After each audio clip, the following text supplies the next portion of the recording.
Jammu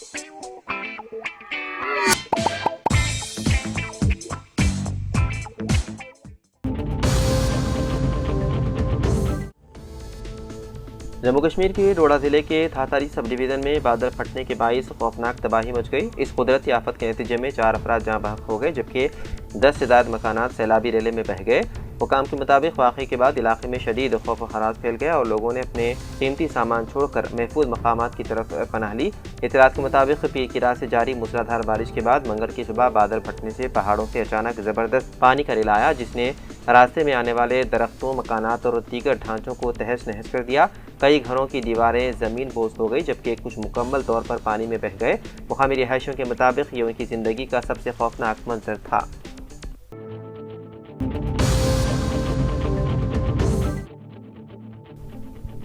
Telangana assembly का monsoon इजलास 30 अगस्त से शुरू होने का इम्कान है। इससे कबल 29 अगस्त को रियासती काबीना का इजलास मुनक़िद होगा। इत्तलात के मुताबिक काबीना के बाद असम्बली इजलास तलब करने का हुकूमत ने फैसला किया है।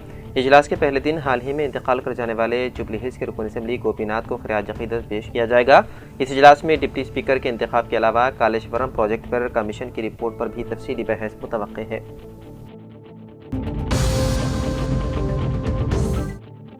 रियासत तेलंगाना के नलगुंडा में एक लड़की से जिनसी ज्यादती के मुकदमे में पॉस्को अदालत ने सनसनीखेज फैसला सुनाया है। अदालत की इंचार्ज जज ने मुजरिम को 50 साल कैद की सजा सुनाई। ये केस साल 2021 में दर्ज हुआ था, जब मुकामी पुलिस स्टेशन में मोहम्मद क़य्यूम नामी शख्स पर एक कम उम्र लड़की के साथ ज्यादती का इल्जाम लगाकर पॉस्को एक्ट के तहत मुकदमा दर्ज किया गया। साल 2022 से इस मुकदमे की समाअत जिला अदालत में जारी थी और अब हाल ही में अदालत ने अपना फैसला सुनाया।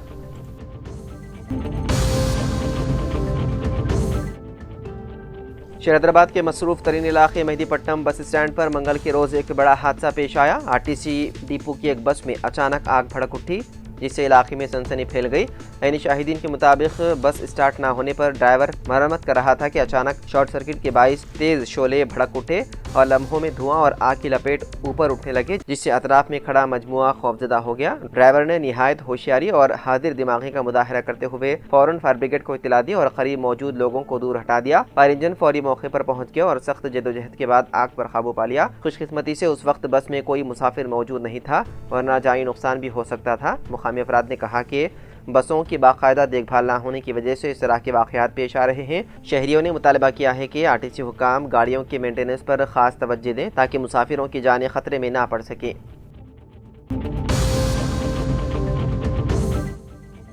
पाकिस्तान के मारूफ मजहबी स्कॉलर इंजीनियर मोहम्मद अली मिर्ज़ा को जहलम पुलिस ने अवामी नज़्म व नस्क ऑर्डिनेंस की मुबैना खिलाफ वर्जी करने पर पीर की रात गिरफ्तार कर लिया। उन्हें जेल भेज दिया गया और उनकी अकेडमी को भी सील कर दिया गया। पाकिस्तान की मुतादिद मीडिया रिपोर्ट के मुताबिक जहलुम के थाना सिटी पुलिस ने इस्लामी स्कॉलर इंजीनियर मोहम्मद अली मिर्ज़ा को उनकी जहलुम अकेडमी से गिरफ्तार करके जेल मुंतकिल कर दिया। हुकाम के मुताबिक मुख्तलिफ उलमा के वफूद ने पीर की रोज़ जिला इंतजामिया से मुलाकात करके मिर्ज़ा के खिलाफ कार्रवाई का मुतालबा किया था। ज़रा ने बताया है कि गिरफ्तारी मजहबी जमातों की जानिब से दायर की गई दरख्वास्त के बाद अमल में लाई गई। उनकी गिरफ्तारी का मकसद अमन अमान की सूरत हाल बरकरार रखना बताया गया है। जहलुम के डिप्टी कमिश्नर के हुक्म पर मजहबी स्कॉलर को मेंटेनेंस ऑफ पब्लिक ऑर्डर के सेक्शन 3 के तहत गिरफ्तार किया गया।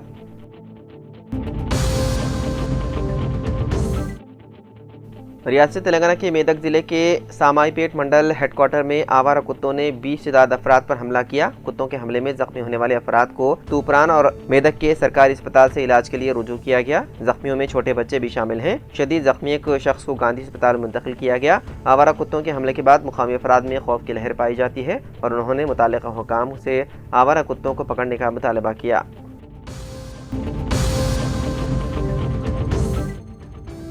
तेलंगाना के महबूब नगर के कोटागंज इलाके में एक अफसोसनाक वाक़या पेश आया, जहां रेबीज यानी कि कुत्ते के काटने की बीमारी के खदशे से एक खातून ने खुदकुशी कर ली, जबकि उसकी 3 साला बेटी भी मुश्तबा हालत में मुर्दा पाई गई। तफसीलात के मुताबिक नरेश और यशोदा नामी जोड़े के 2 बच्चे हैं। पीर की सुबह नरेश दफ्तर रवाना हुआ तो घर में उसकी बेटी को रेबीज की अलामत जाहिर हुई। यशोदा ने एक बोर्ड पर मेरे बेटे को इलाज कराएं लिख कर फांसी ले ली। सुबह 10 बजे जब नरेश ने घर फ़ोन किया तो बेटे ने बताया कि माँ कमरे से बाहर नहीं आ रही। मोहल्ले वालों को इतला दी गई तो वो घर पहुँचे और यशोदा को फांसी पर लटका हुआ पाया। इसी दौरान उनकी 3 साला बेटी भी पुरस्कार तौर पर मुर्दा हालत में मिली। यशोदा के शोहर नरेश ने बताया है कि घर के सहन में मूंगफली और खुश्क मेवेजात सूखने के दौरान आवारा कुत्तों ने उन्हें मुंह लगाया था, लेकिन वही सामान दोबारा खाने में इस्तेमाल किया गया, जिसके बाद बीमारी की अलामत जाहिर हुई। उन्होंने कहा कि इलाज और टीके लगवाने के बावजूद यशोदा ज़हनी दबाव में मुब्तला हो गई और रेबीज़ के खौफ से खुदकुशी कर ली। वाक़े की इत्तला पर पुलिस ने मुकदमा दर्ज करते हुए तहक़ीक़ात शुरू कर दी।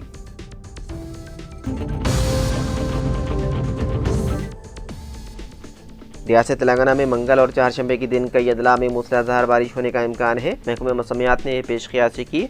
भद्रादरी, कोत्तागुडम, जयशंकर, भोपालपल्ली, महबूबाबाद, मुलुगू, वरंगल अदला में शदीद बारिश होगी, जबकि दीगर अदला में गरज चमक और 30 से 40 किलोमीटर फी घंटे की रफ्तार से तेज हवाएं चलने के साथ साथ हल्की से दरमियानी बारिश मुतवक्के है। वहीं दूसरी तरफ गुज़िश्ता 5 दिनों से बारिश में कमी आने की वजह से रियासत भर में दर्जे हरारत में मामूली इजाफा देखा गया, जबकि आज सुबह से मौसम सर्द हो चुका है। हिंदुस्तानी महकमा मौसमियात हैदराबाद ने 29 अगस्त तक रियासत में येलो अलर्ट जारी किया है।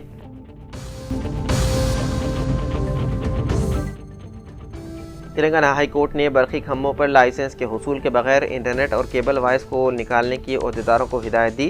बरखी खम्भों पर मौजूद इंटरनेट और केबल वायर्स को निकालने के मसले पर हाई कोर्ट में समाअत हुई। गुज़िश्ता दिनों रामनतापुर में जन्माष्टमी के मौके पर बरखी शौक लगने से 5 अफराद की मौत वाक़ई हुई थी। पुलिस की इब्तिदाई तहक़ीक़ात में बरखी शौक के लिए बरखी खम्भे पर मौजूद केबल वायर्स को जिम्मेदार करार दिया गया था। एयरटेल कंपनी ने हाई कोर्ट में दरख्वास्त दायर करते हुए बरखी खम्भों से इंटरनेट और केबल वायर्स निकालने के फैसले को चैलेंज किया। महकमा बरखी की जानिब से अदालत को बताया गया है कि सिर्फ ऐसे वायर्स को निकाला जा रहा है जिन्होंने इजाजत हासिल नहीं की है। महकमा बरखी के वकील ने एयरटेल और दीगर इदारों को इजाजतनामे की तफसीलात पेश करने की ख्वाहिश की। अदालत ने फरीक़ैन की समाअत के बाद गैर लाइसेंस याफ्ता वायरों को निकालने के अहकामात को बरकरार रखा है।